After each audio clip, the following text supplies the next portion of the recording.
들을 보냈으니 그들은 다 이스라엘 자손에 수령된 사람이라. 아멘. 저는 선교를 이제 떠나거나 또 보낼 때에 항상 떠오르는 에피소드가 있습니다. 수년 전에 어떤 우리 교회 성도님께서, 오래된 얘기예요. 선교 바로 떠나기 전날 저를 만나자고 한 일이었습니다.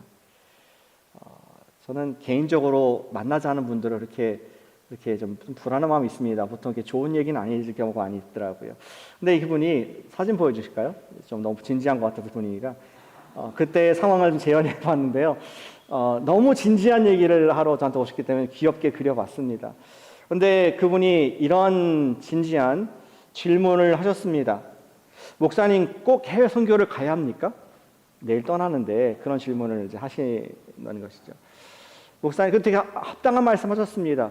목사님, 사실은 우리 교회에도 예수님 모르는 사람들이 참 많은데 굳이 모르는 곳에, 모르는 언어도 안 되는 곳에 또 많은 비용을 들이면서 가야겠습니까?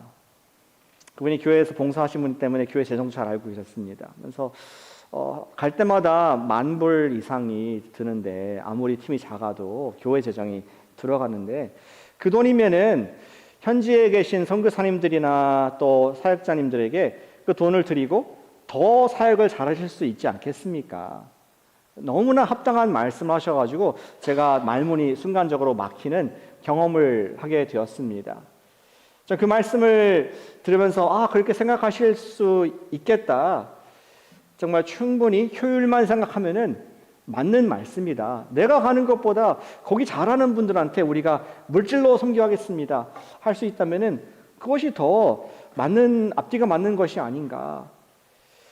그런데 제 마음속에 질문이 한 가지 들었습니다. 우리 교회가 효율로 움직이는 교회인가? 아니면은 선교에 지금 순종해서 가는 교회인가? 이런 질문을 안 할 수가 없었습니다. 그리고 그 질문을 매년 사실 하고 있습니다. 올해는 얼마나 비용이 들지? 이번에는 좀 여러분들이 작년처럼 좀 18명 되시기 때문에 또 거기에 따라서 비용이 더 드는 것이 사실인데, 성도님들 여러분들도 많은 헌금을 해주시고 기도도 하시고 희생을 많이 했는데 효율이냐 순종이냐는 질문을 다시 늘 하게 되는 것 같습니다. 이 말씀을 드린 이유는 어쩌면은 여러분들 마음 가운데서도 아까 언급했던 그분의 마음과 같은 질문이 있을 수도 있다고 생각합니다. 우리 주변에도 돌아볼 사람들이 많이 있는데 굳이 과테말라, 잘 모르는 곳, 해외 선교까지 갈 필요가 있는가? 그 질문 자체가 잘못됐다고 생각하진 않습니다. 그러나 우리가 선교를 오직 비용과 효율과 efficiency 관점으로 본다면은 우리가 하나님 나라의 원리에서 놓칠 수 있는 중요한 부분이 있다고 저는 믿습니다. 우리가 코너스톤 교회를 팀이 대표해서 직접 복음을 전하러 한 사람에게 성육신하여 나가는 것이 바로 주님의 방법이라는 것을 믿기 때문입니다. 예수님이 먼저 첫 번째 선교사 아니셨겠습니까? 하늘에서 보냄을 받아서 이 땅에 오신 첫 번째 하나님의 선교사. 물론 구약의 선지자들이 있었지만 The Missionary, 첫 번째 선교사, 그런 의미에서 그분께서도 위에 하늘에 있으면서 그냥 내가 블레싱을 줄게, 내가 복음을 줄게, 잘 믿어라, 멀리서 하실 수 있었겠지만 굳이 이 땅에 내려오셔서 성육신, 이런 연약한 하나님이 사람의 이 거죽옷을 입고 우리의 질고 약한 것, 눈물 흘리는 것, 죄의 유혹들까지도 받으시면서 굳이 이 땅에 오시는 것이 효용성이 있는가? 하나님이 doesn't make sense. 그러나 놀랍게도 그것이 주님의 방법인 것을 다시 돌아보면서 주님의 방법은 보내는 것이구나. 그러면서 우리 모두가 사실은 예수님 믿은 이후에 보냄을 받은 자이구나 하는 것을 성경을 통해서 깨닫게 되기에 오늘 코너스톤 교회에 또 파송하는 이 시간까지 올해도 우리가 순종의 자리에 있는 줄로 믿습니다. 우리 가는 분들은 감으로 순종을 하고 또 보내는 여러분들께서는 기도와 물질로 또 응원하면서 또 보내는 순종을 하면서 우리 모두가 함께 사실은 우리가 보냄 받은 자가 되는 줄로 믿습니다. 오늘 말씀을 통하여 선교팀뿐만 아니라 온 교회가 기쁨으로 이렇게 얘기하기를 되게 바랍니다. 주님, 우리 모두를 각자의 선교지로 보내주시옵소서. 꼭 과테말라가 아니랄지라도 여러분들에게 지금 주어진 그 직장과 가정과 병원과 연구소와 회사와 어디든지 나에게 주신 선교지인 것을 알고 나에게 주신 사람들에게 기쁨과 능력으로 복음을 전하게 해주시옵소서. 그것이 오늘 우리의 최종적인 결론이 되기를 기도하고 소망합니다. 오늘 말씀 여러분께 나눌 말씀의 주제는 왜 우리는 하나님의 부르심에 보내심에 순종해야 하는가 하는 우리 원론적이지만 또 반드시 확인해야 될 질문을 가지고 주님 말씀을 이 아침에 들게 되었습니다. 왜 우리는 하나님의 부르심에 보내심에 순종해야 합니까? 첫 번째, 보내심에는 영혼을 얻는 기쁨이 있기 때문에 그렇습니다. 기쁨이 있습니다. 같이 해주시면 감사하겠습니다. 보내심에는 영혼을 얻는 기쁨이 있다. 영혼을 얻는 기쁨이 있습니다. 우리 읽은 민수기 13장 말씀은 우리 이스라엘 백성들이 옷을 갈아입는 장면입니다. 우리 1장부터 12장까지 출애굽한 이후에 이스라엘 백성들은 옷을 갈아입어야 했습니다. 노예의 옷을 벗고 하나님의 거룩한 우리 백성의 옷을 입는 그러한 트랜스포메이션의 시간을 1장부터 12장까지 쭉 읽으실 수가 있습니다. 하나님께서 어떤 거룩한 일을 위해서 거룩한 공동체로 그들을 탈바꿈시켜 주시는 그러한 시간이었습니다. 하나님께서 백성들을 군대를 조직하라고 말씀하시죠. 그래서 계수를 합니다. 각 지파별로 몇 명 있는지. 그래서 민수기가 아니겠습니까? Book of Numbers. 숫자가 많이 나옵니다. 각 지파를 중심으로 동서남북으로 그들이 어떻게 성막을 중심으로 어떻게 진영을 이루고 항상 준비 태세가 되어 있을지 가르쳐 주셨습니다. 또 레위인들을 세우셔서 성막을 관리하게 하고, 예전에는 바라오를 바라보면서 이집트의 피라밋과 헛된 신들이 가득한 그런 곳이었지만 이제 그들이 문을 장막을 열 때마다 보게 되는 것은 Wow, God is with us. 하나님의 임재가 함께하는 성막을, 하나님의 임재의 구름을, 하나님의 임재를 상징하는 불기둥을 그들은 보는 그런 연습을, 그러한 하나님 백성으로 점점 아이덴티티가 바뀌어가는 시간들을 갖게 되었습니다. 노예의 근성 옷을 벗어버리고 하나님의 거룩한 백성의 옷을 입는 그 모든 순간들을 지금 한 단계 한 단계 하나님이 또 가라면 가고 나팔을 불면은 가고 또 멈추라 멈추는 그러한 훈련을 우리 하나님 백성의 훈련을 받게 됩니다. For what? 그리고 첫 번째 미션을 위해서 준비가 된 것이었습니다. 13장이 바로 첫 번째 미션입니다. 그 사명, 미션은 이스라엘의 대표가 되는 12명을 선발해서 이제 하나님께서 주고자 하시는 그 가나안 땅에 들어가서 서베이를 좀 해봐라, 정탐을 하라 하는 미션을 주셨습니다. 사람들을 보내는 것이 미션이었습니다. 2절 말씀을 보시면 좋겠습니다. 아까 읽었죠? 사람을 보내어 내가 이스라엘 자손에게 주는 가나안 땅을 정탐하게 하라. 하나님께서는 그런 요청이 아니셨어요. 이 정탐하라는 것이 네가 들어가 봐가지고 그 땅을 취할 만한가 아닌가, 우리 가부를 결정하기 위한 그런 정탐이 아니었습니다.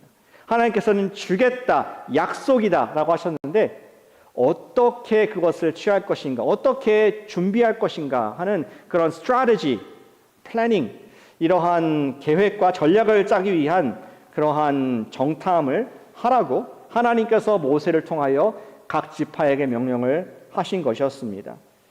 우리 아까 읽었던 구절에서 볼 것처럼 각 지파 중에 지휘관된 자 한 사람씩을 차출하라는 것은 이것이 어떠한 소수의 리더십의 미션이 아니라 우리 이스라엘 전체가 대표가 되는 각 지파의 전체가 참여하는 이스라엘이 파송받는 것이다, 이스라엘 전체가 보냄받는 것이다 하는 것을 말씀해 주시는 의도가 있음을 보게 됩니다. 그리고 이제 그들이 그 땅에 들어가서 무엇을 봐야 되는지 투두 리스트를 하나님께서 모세를 통해서 말씀을 하시고 계십니다. 우리 읽지 않았지만 18절부터 20절에 보시니까 두 가지 중요한 카테고리를 가지고 보아야 될 관전 포인트가 있었습니다. 첫 번째는 사람을, 거주민을 봐야 했습니다. 그 사람들이 얼마나 수가 많은가, 얼마나 또 군사력이 강한가, 그것을 잘 점검하고 또 우리 보고서를 작성해 오시오. 두 번째는 그 땅을 보고 오라고 했습니다. 그 땅이 얼마나 경제적으로 우리를 서스테인할 수 있는지, 얼마나 윤택한지, 풍부한지, 그리고 그 증거로서 아마 그 당시가 우리 베이 지역과 기후가 비슷하거든요. 거기가 메디테리안 쪽이기 때문에 그 당시가 포도철인 것 같습니다. 7월, 8월, 9월 뭐 이때가 아니었을까 생각하는데 포도의 계절인데 가서 그 땅에 지금 과일도 샘플로 가져오기를 바랍니다. 이러한 미션을 주고 12명이 지금 보냄을 이스라엘 대표에서 나갔음을 볼 수 있습니다. 우리 21절부터 22절 사이 보시면은 그들이 어디를 갔다 왔는지가 적혀 있는데요. 우리 한눈에 지도를 보여주실까요? 그들은 지금 가데스 바네아라는 남쪽의 지역에 여기 있죠. 예. 여기에서 지금 진을 치고 있고 성경에 나온 지명들이 여기 나와 있습니다. 그래서 신광야, 광야를 통과해서 헤브론, 그 당시에는 예루살렘이 아직 없었지만 헤브론은 예루살렘에서 남쪽으로 한 40km 되는 그런 지역입니다. 예루살렘이 여기 정도 있겠죠. 그다음에 하솔, 르보, 또 하맛, 어기 뭐 이러한 지명들이 적혀 있는데 정확하게 이 경로로 갔는지는 모르겠습니다. 그러나 그러한 커넥팅 더 닷 해보면은 그러한 것으로 남쪽에서 북쪽 끝까지 다 전체 땅을 서베이했다고 우리가 알 수가 있습니다. 그리고 아마도 돌아오는 길에 그들은 우리 모세가 부탁했던 것처럼 여기 진 광야가 있는 곳에서 네겝 남쪽에 있는 사막 광야, 거기에 이제 또 오아시스가 있고 골짜기에 또 나무와 vineyard, 우리 포도원들이 있는데 거기까지 들러서 이제 포도를, 그 땅에 있는 큰 거대한 포도송이들을 우리 아주 가지채 뜯어가지고 가져오는 그런 장면들이 묘사가 되어 있습니다. 특별히 22절에 보니까 네게브라는 아까 남쪽 지역에 올라갔을 때에 헤브론이라는 오래된 도시가 아까 있지 않았습니까? 거기를 그들이 잘 관찰하고 왔습니다. 헤브론에 들렀던 이유가 뭘까? 우리가 상상해 볼 수 있는 것은 우리 아브람과 사라, 옛날 그들의 조상들, 이 무덤이 사실 헤브론 안에 있는 막벨라 굴, 햇사람에게 산 그 굴이 거기에 있기 때문에 자신들의 마음의 고향 같은 느낌으로 들러서 왔고 거기에서 또 아낙 자손들을 보게 됩니다. 그들을 보니까 키가 아주 크고 또 멋진 그런 용사 민족이 살고 있다는 것도 확인하게 되었습니다. 그리고 이제 보고를 하게 되죠. 돌아와서 이스라엘 정탐꾼들이 12명이 와서 보고를 하고 23절에 보니까 이 포도송이가 달린 가지를 베어 둘이 나무막대에 끼어 메고 올 만큼 아주 풍성한 그런 포도를 눈으로 보여주었습니다. 그리고 이렇게 보고를 합니다. 보고서 첫 번째 페이지에 보니까 27절 말씀, 당신이 우리를 보낸 땅에 간즉 과연 그 땅에 젖과 꿀이 흐르는데 이것이 그 땅의 과일이니이다. 젖과 꿀이라는 말을 좀 집중해 보길 원합니다. 젖은 목축을 통해서 나오는 결과 아니겠습니까? 양, 염소, 소 이러한 것들이 내는 그러한 풍족한 기름진 영양가 있는 그런 음식입니다. 그런데 그런 것들을 얻기 위해서는 짐승들이 풀을 뜯을 만한 좋은 푸른 그리고 윤택한 그러한 초지가 있어야 합니다. 그래서 젖이 흐른 땅이라는 것은 그러한 풍성함과 윤택함이 있는 그러한 아름다운 곳이라는 것을 비유적으로 쓰는 그런 표현이었습니다. 또 꿀이 흐른다, 젖과 꿀이 흐르는 땅이다.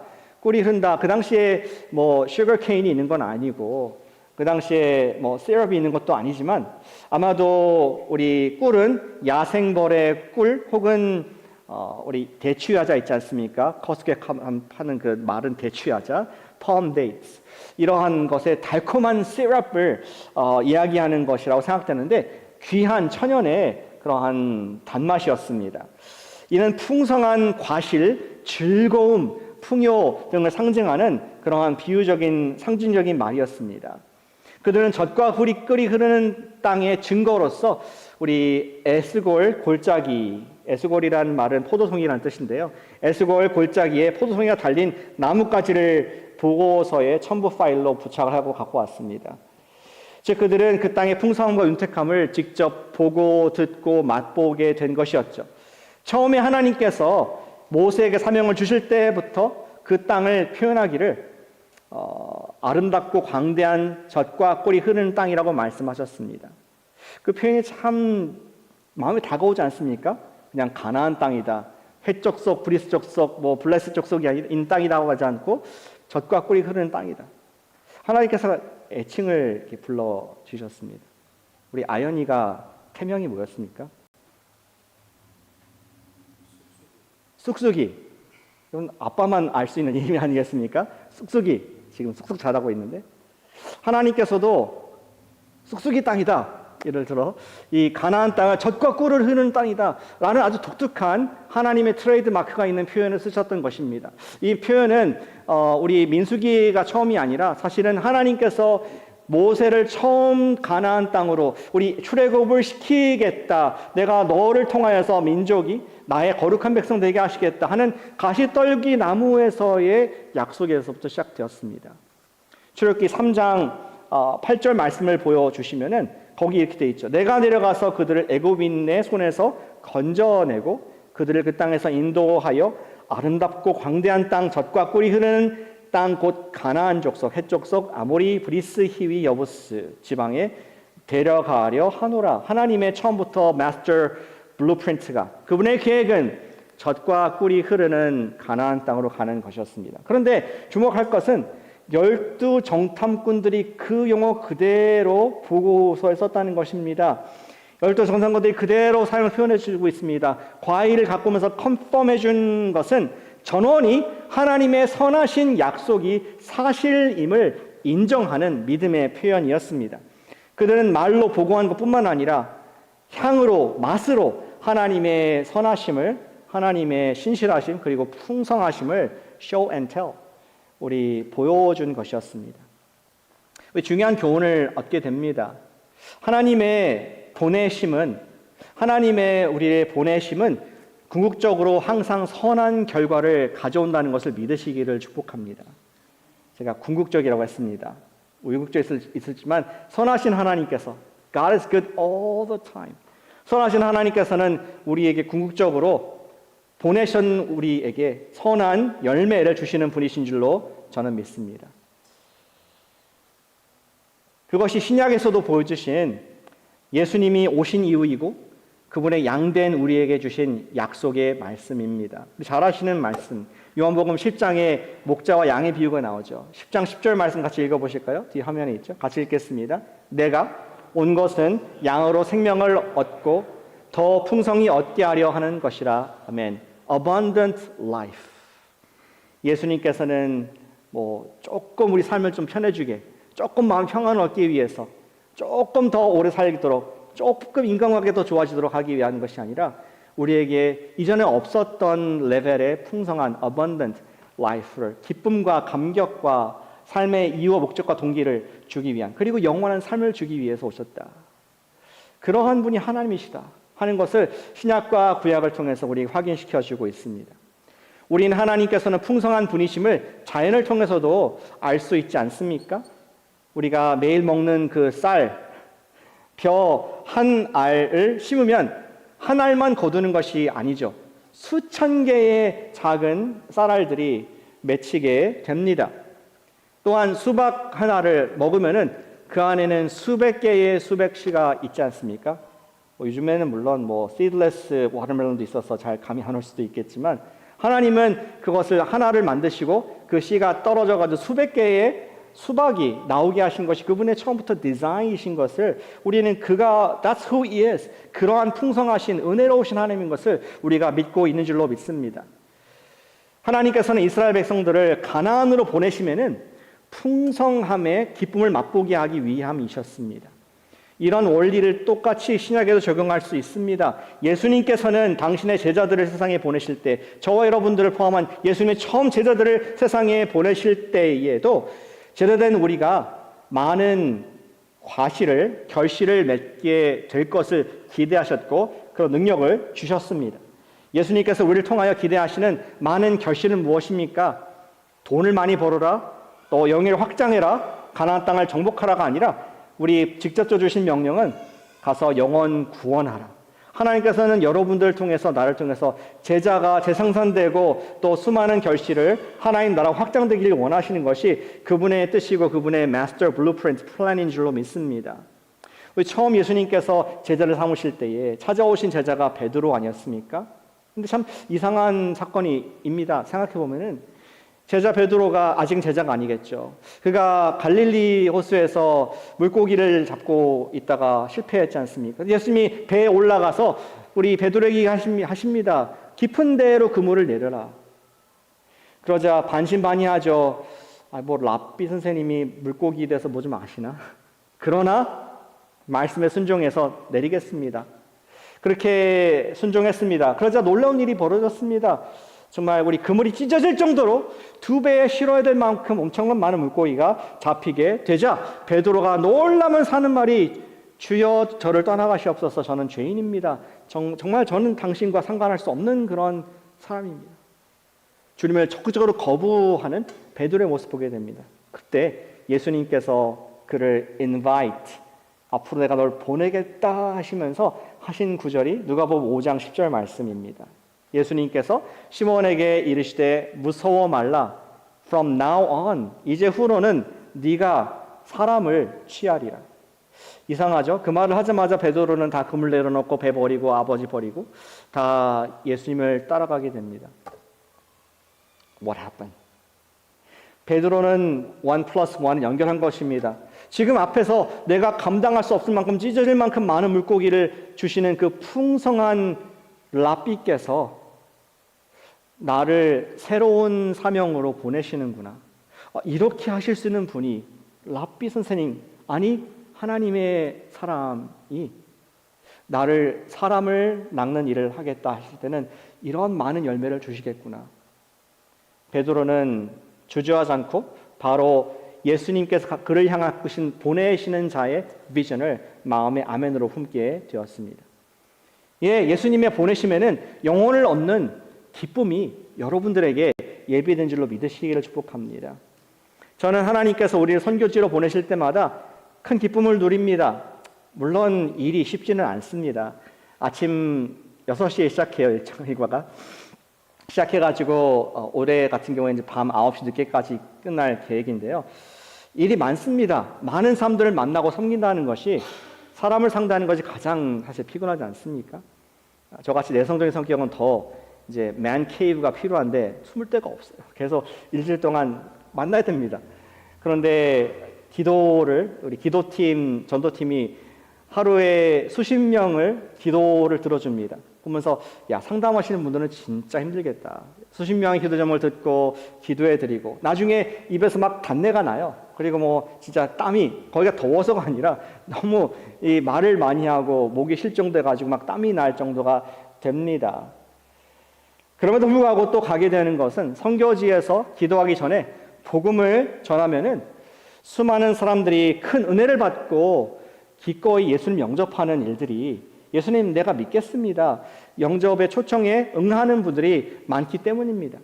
제가 보통 우리 교회에서 보니까 교회에서 1년에 예수님을 내가 믿겠습니다 하고 침례받는 당당하게 물론 개인적으로 몰래 또 하시는 분도 계시겠지만 그런 분들이 한 2-3분 되시는 것 같아요. 매년 평균적으로.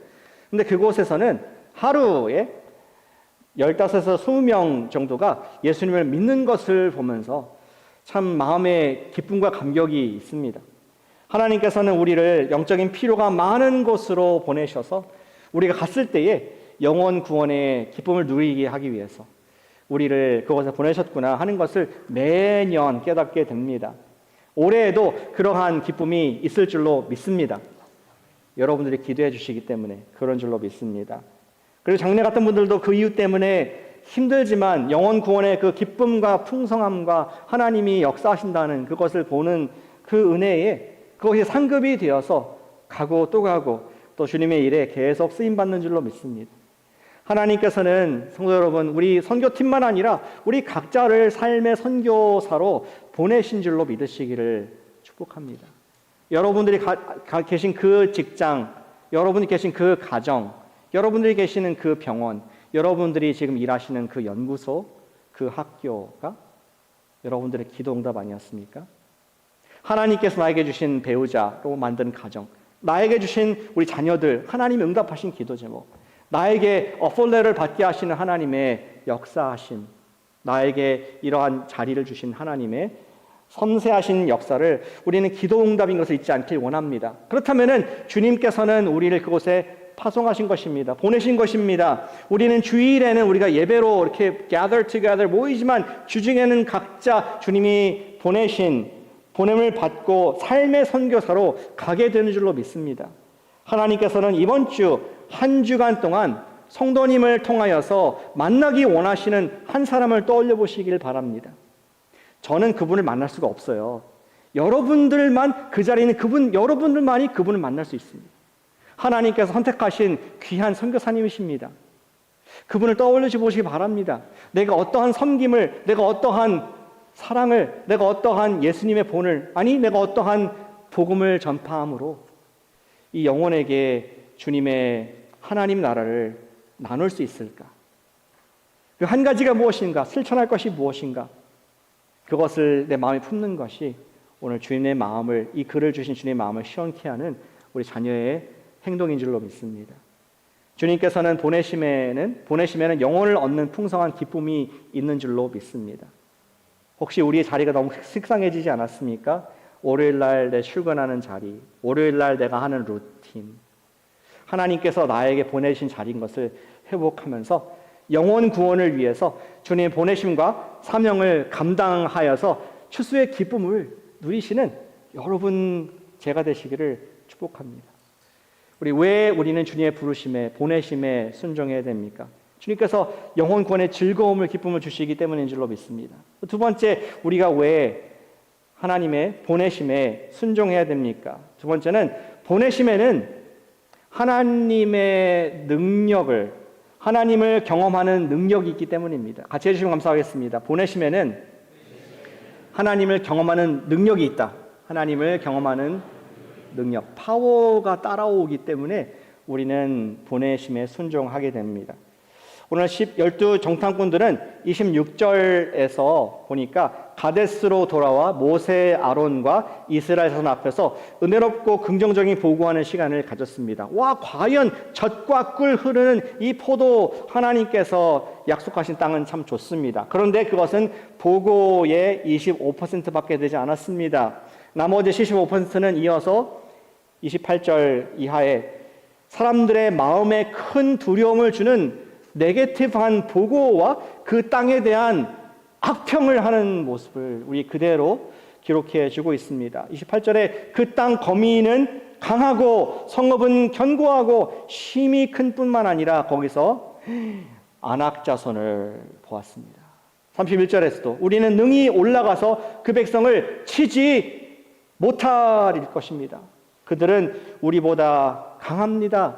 32절에 정탐한 땅을 보니까 그 땅은 그 거주민을 집어삼키는 그러한 무서운 땅입니다. 33절, 네피림 후손인 아낙 자손의 거인들을 보았는데 우리가 스스로 보기에도 우리가 조그마한 메뚜기 같으니 아마 그들 눈에도 우리가 이렇게 작게 보였을 것입니다.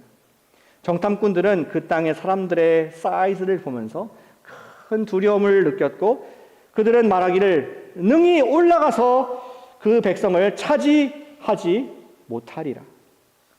그런 단정적인 선포를 해버리는 그들의 능력이 없음을, 우리는 무능합니다, 우리는 능히 하지 못합니다, 파워레스하다는 것을 슬퍼하는 선포를 합니다. 여기서 하나의 각주를 달기 원하는데요, 여기 네피림의 후손 아낙이라고 되어 있지 않습니까? 네피림이란 말을 여러분께서는 들어본 적 있으세요? 우리 언제 들어봤습니까? 창세기 6장에서 노아 홍수 이전에 있었던 고대 용사다. 우리 범죄한 사람 인류의 결과로서 성적인 타락을 한 인류가 낳은 자손이 네필림. 그리고 영적 고대 용사다, violent하고 폭력적이고 약자를 억압하는 그러한 사람으로 묘사되어 있습니다. 근데 체격이 크고 싸움을 잘하고 상대하지 말아야 될, 만나면 도망가야 될 그런 무서운 사람들로 알려 있는데, 아니 노홍수 훨씬 이후인데 지금 네피림이 남아 있을까요? 그들 상상 속에 유니콘과 같이 남아 있었던 것입니다. 공룡같이 큰 우리 아낙입니다. 뭐 이렇게 얘기하는 것입니다.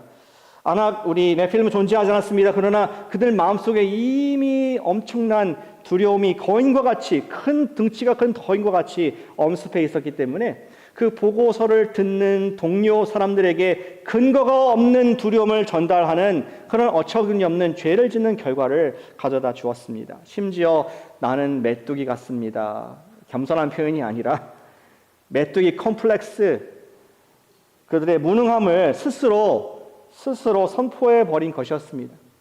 그런데 오직 한 사람, 나중에 두 사람이 되지만 한 정탐꾼이었던 갈렙, 나중에 그리고 여호수아만이 같은 곳을 갔다가 보고 왔고, 같은 것을 먹고 왔고, 같은 사람을 보고 와서 30절에 보니까 전혀 다른 보고를 하는 모습을 얘기해 주고 있습니다.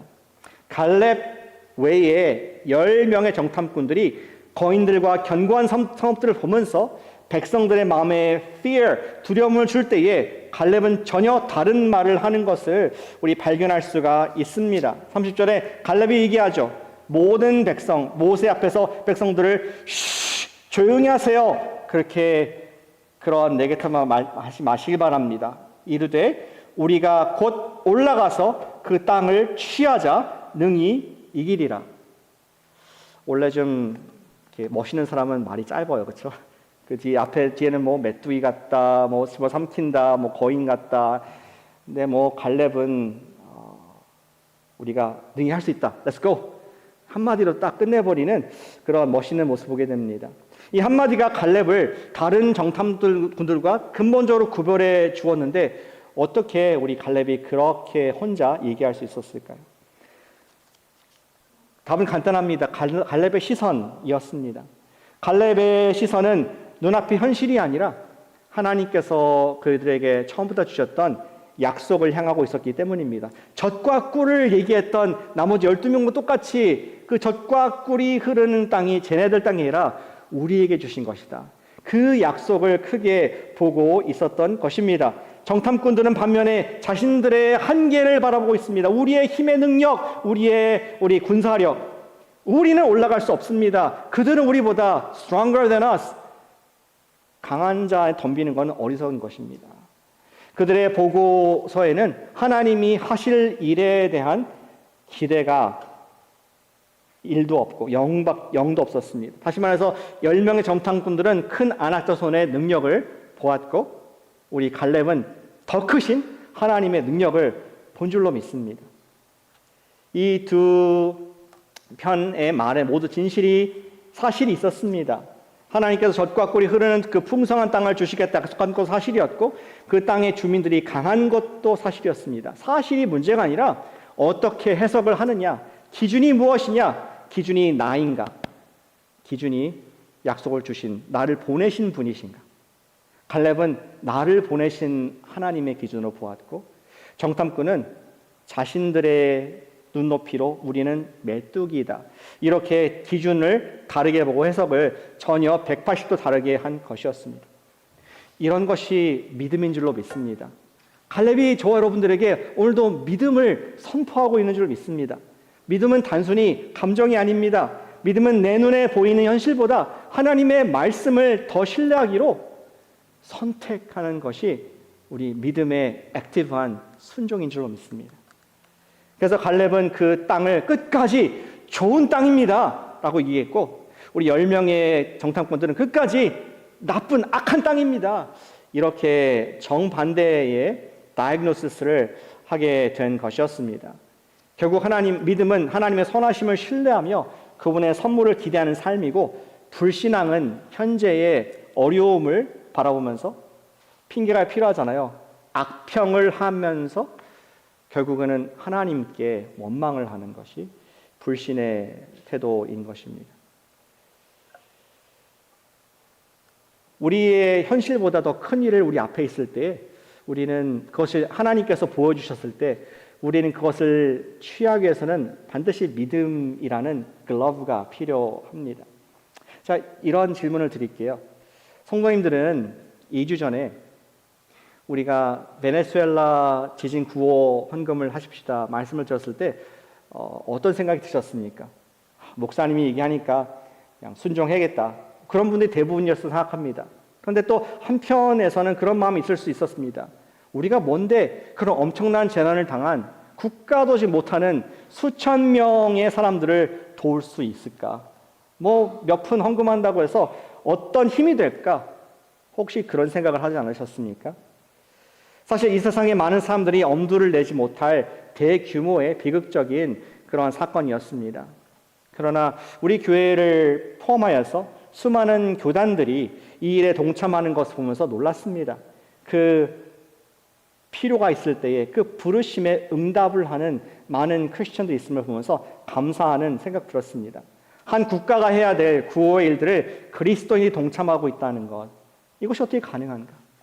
영상 하나 보여주실까요? 우리 영상. I'm Paul Chitwood, president of the International Mission Board. I'm here in 크게 Venezuela 해주세요. with Send Relief, our compassion ministry arm. In Venezuela on June 24, two devastating earthquakes hit back to back. The results you can see all around me, it's just impossible really to describe. I'm reminded of Mark 13 and Jesus speaking of the buildings in Jerusalem, saying that one stone won't be left upon another and earthquakes will come. And I wonder if that wasn't what came to mind for many people here in Venezuela as buildings began to literally tens of thousands of buildings collapsed. We're here in the midst of four very large apartment buildings that once stood here, and now there's just piles of rubble. The death toll is already beyond 3,500 people. There are literally tens of thousands of people still missing. And in fact, all around me right now, the search is going on for those who might still be surviving under these mountains of rubble. There are thousands upon thousands of people who are homeless. It's an indescribable scene. A response to this terrible devastation is demanded of us to bring compassion and help. And that's exactly what we're doing. Through Send Relief, we're partnering with our Venezuelan Baptist churches. We've been working with them literally for 75 years. The IMB helped start the Venezuelan Baptist Convention. Now there's over 700 of those churches here, and working alongside of them, we're able to bring a very practical response to the needs that are here. Clean water, meals, emergency shelters, and most importantly, the hope of the gospel. I want to invite you to join us in this response. So join us by praying for those who are suffering in imaginable ways. Join us by giving generously to the ongoing relief efforts. You can find out more at sendrelief.org. 우리 교회도 작은아마 또 거기에 우리 헌금과 기도를 보낼 수 있어서 감사를 드립니다. 그런데 제가 말씀드리고 싶은 포인트는 이겁니다. 우리 Dr. Paul Chitwood, IMB 우리 총재님의 말씀 중에서 그것을 캐치하셨습니까? IMB 우리 해외 선교부는 지난 75년간 베네수엘라 교회들을 섬기는 일을 도왔다라고 되어 있습니다.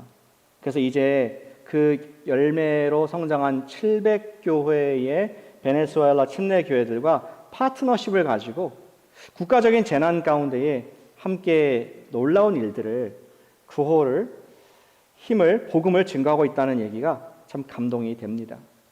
다시 말해서 75년 전에 누군가가 보냄을 받아서 베네수엘라 그곳에 교회를 세우고 또 하나님의 부르심에 순종하여서 교단을 세우는 일들을 했기 때문에 이런 어려운 일들이 일어나는 이런 엄청난 지진의 상황 속에서도 국가도 못하는 하나님 사이즈의 일들을 감당하게 될 수 있는 그런 능력을 주님께서 주심을 보면서 감동을 받습니다.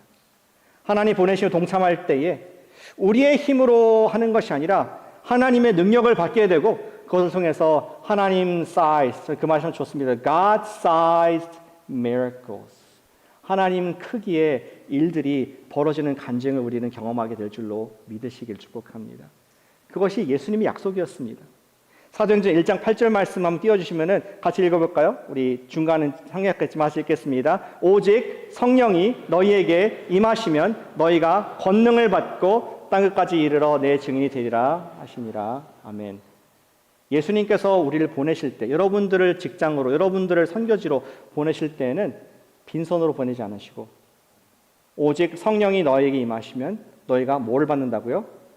Power, 권능을 받고 그때야 네가 하나님의 사이즈의 일들을 감당할 수 있다. 그것이 우리 사랑하는 예수님의 여러분들을 향한 약속인 줄로 믿으시기를 축복합니다. 우리의 능력으로 할 수 없지만 성령님께서 역사하시면은 우리는 하나님 나라의 일들을 감당할 수 있습니다. 우리는 작년부터 또 내년도까지 작년에 Year 1, Year 2 올해, 내년 Year 3, 3년 동안 과테말라 아티틀란 호수 지역에 20여 명의 목회자님들 우리가 격려하기 위해서 가고 있습니다. 10개 이상의 교회들을 세워드리는 일에 헌신을 했습니다. 남들이 볼 때에는 우리가 무슨 큰 일을 하겠는지 의구심을 가질 수도 있을 것입니다. 그러나 우리는 지난 수년간 하나님께서 우리에게 선교의 분기수로 과테말라를 그 아티틀란, 산페드로 지역을 주셨다는 것을 확인했고 그런 믿음 가운데 올해도 하나님의 능력을 의지해서 나아가는 것인 것뿐입니다. 그런데 가만히 보니까 그곳에 거인들이 있더라고요. 저한테는 거인이죠. 스페니쉬의 거인. 예, 올라, como está 밖에 못합니다. 아세요? 그 정도 아시죠? How are you? 또 더 나아가서 스페니쉬 하시더라도 거기에는 마야 언어 스투힐의 거인이 있습니다. 이게 우리 어르신들과 말이 안 통합니다. 통역을 한 3번, 4번 거쳐야지 말이 됩니다. 그런 거인이 있습니다. 문화의 거인이 있습니다. 우리 에이시안 페이스와 이 과테말라 마야인들과 너무 다릅니다. 이러한 장벽이 있습니다. 그럼에도 많은 사람들과 많은 자원 그리고 많은 시간을 투자해서 가는 것은 주님께서 우리를 보내시기 때문인 줄로 믿습니다. 그리고 보내시는 주님께서는 그냥 보내시는 것이 아니라 성령님의 권능을 우리 보냄 받은 분들 또 보내는 여러분들에게 우리 하나님의 일들을 하도록 권능을 주신 줄로 믿으시길 축복합니다. 사랑하는 여러분, 보내신 곳에 성령의 능력을 우리 기대하십시다. 여러분들 힘만 바라본다면은 우리가 이 세상에서 해낼 수 있는 일들은 별로 없을 것입니다. 그것을 아시는 선교를 보내시는 주인이신 하나님께서는 우리가 보내심에 순종할 때에 우리의 생각하는 것보다 더 넘치게 능하게 역사하신다고 약속을 하셨습니다. 베드로의 서신서 에베소 3장 20절 말씀에 이렇게 되어 있는데 한번 읽어볼까요? 거기도 화면에 나와 있죠. 읽겠습니다.